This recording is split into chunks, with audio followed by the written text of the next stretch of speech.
Welcome to Khetz and this is yet another video in the probability series, and in this video I'll be talking about dependent and independent events. So dependent as well as independent events. Here's how you can look at this.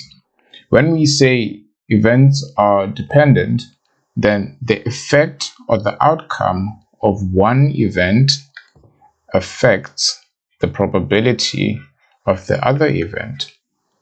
So for example, if you've ever installed something on your computer, sometimes you might need to install A first before you install B. So now the outcome, or whether A installed, basically affects B. And now when we talk about independent events, we're talking about events which don't necessarily have a link.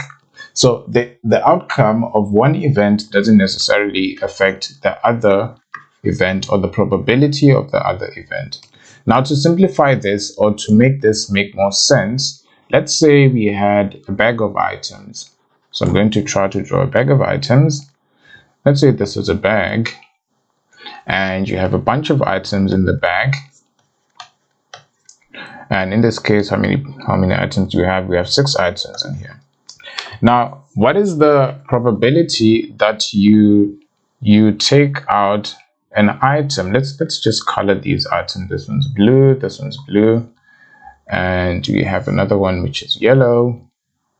Then we have another one which is green. Then let's make all the other ones green. Now, out of these six items, you have 2 of them as blue, you have 1 as yellow, and 3 of them as green, right? And here's what happens.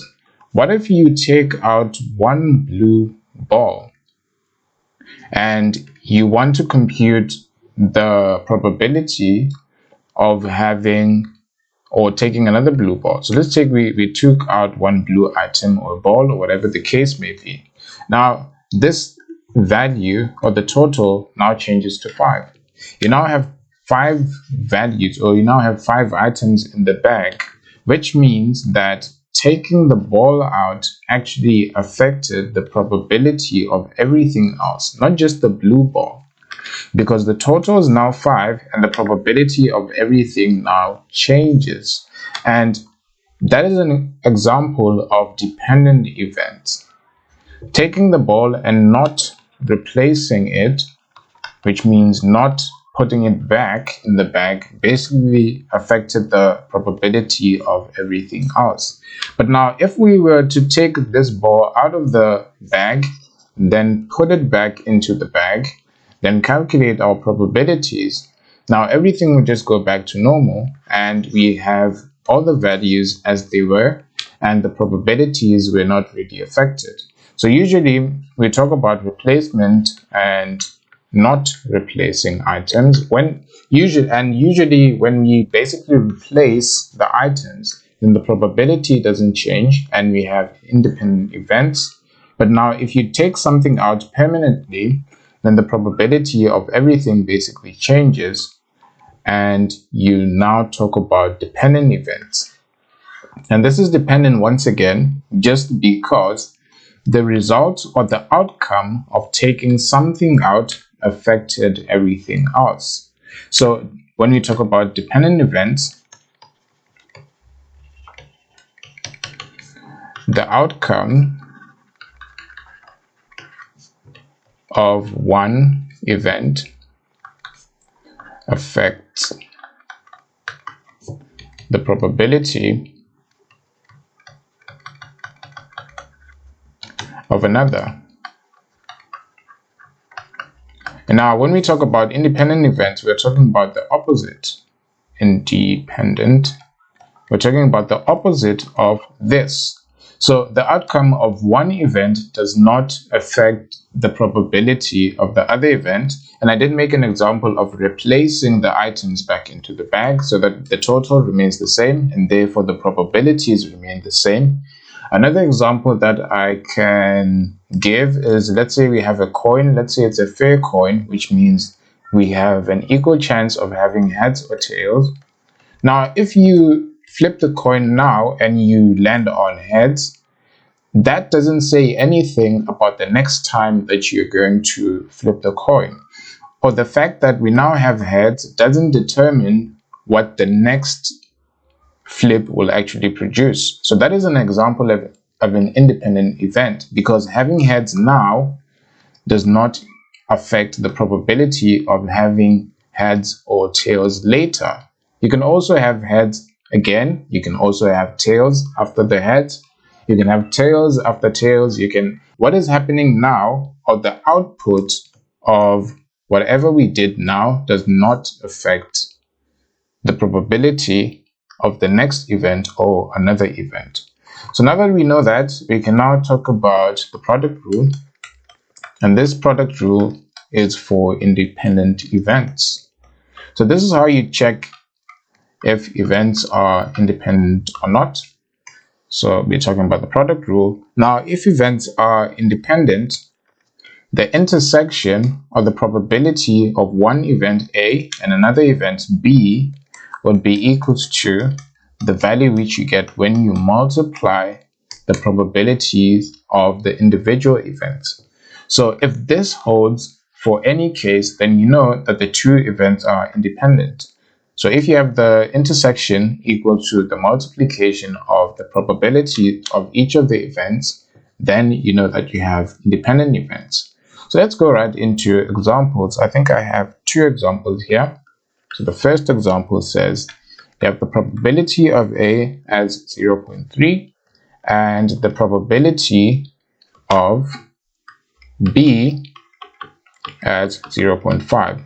And now you're asked to find the probability of A or B if A and B are independent, or A and B are independent. So, okay, we just said that for independent events, the probability of A and B is equal to the value that you get when you multiply the individual probabilities. So first of all, we have to do this, or we have to know this. So how would you find the probability of A or B? You just use the same addition rule that I talked about in the previous video. I just linked that video on the top right if you haven't watched that.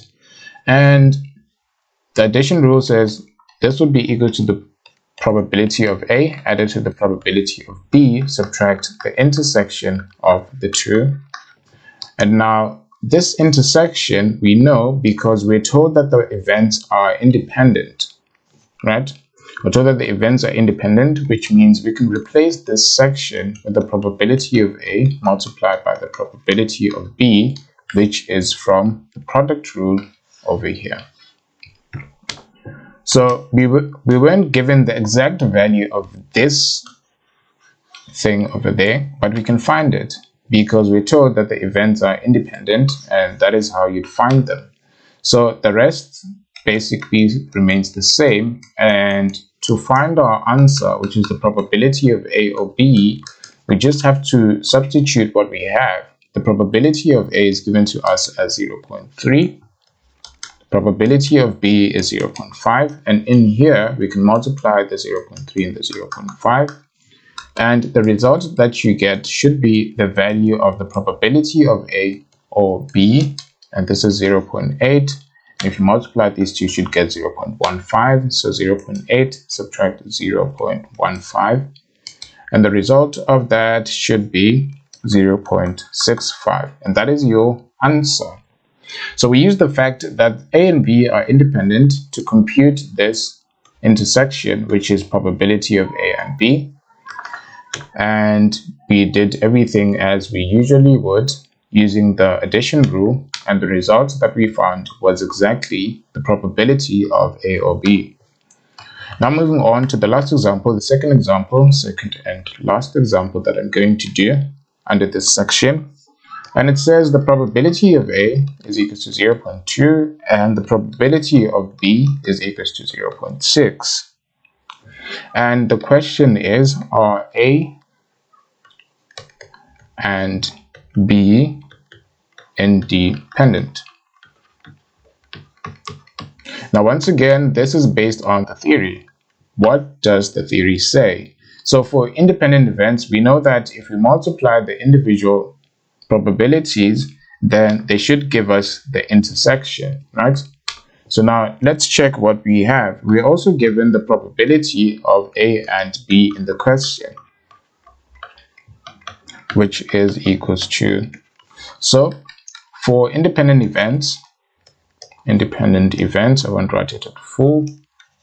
We know that the probability of A and B should be equals to that, and that is using the product rule. So what we have to do, this is exactly what we have to do. So this is what we have to check. So let's check that.